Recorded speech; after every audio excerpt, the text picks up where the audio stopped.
Recorded Books and One-Click Digital present The Family Jensen, Massacre Canyon by William W. Johnstone and J. A. Johnstone.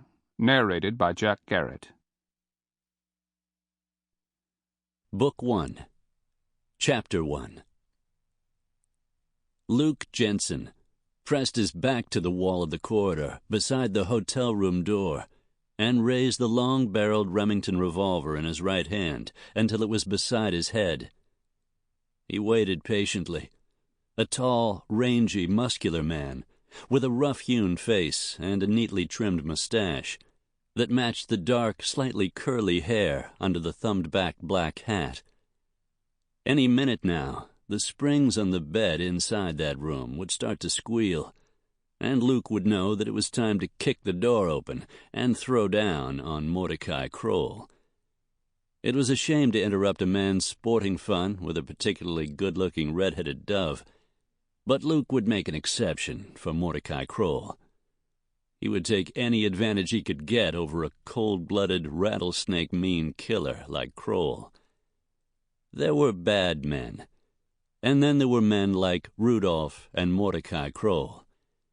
If there was a state or territory west of the Mississippi where they weren't wanted by the law, Luke wasn't aware of it.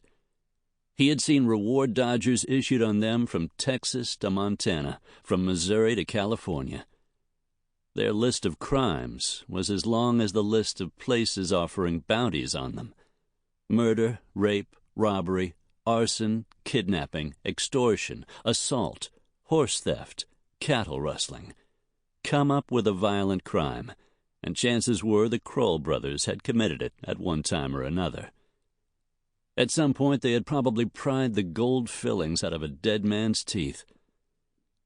As a result, if Luke could bring in Mordecai Kroll, dead or alive, he stood to earn the biggest payday of his career as a bounty hunter. The rewards for Mordecai added up to more than $10,000. The only way Luke could ever top that would be to corral Mordecai's older brother, Rudolph, who had even bigger bounties on his head.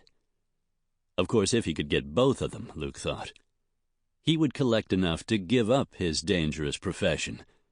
He could afford to buy himself a cattle ranch somewhere, like the Sugarloaf spread owned by his brother, Smoke. But he couldn't buy the goodwill and the friendship that Smoke had earned.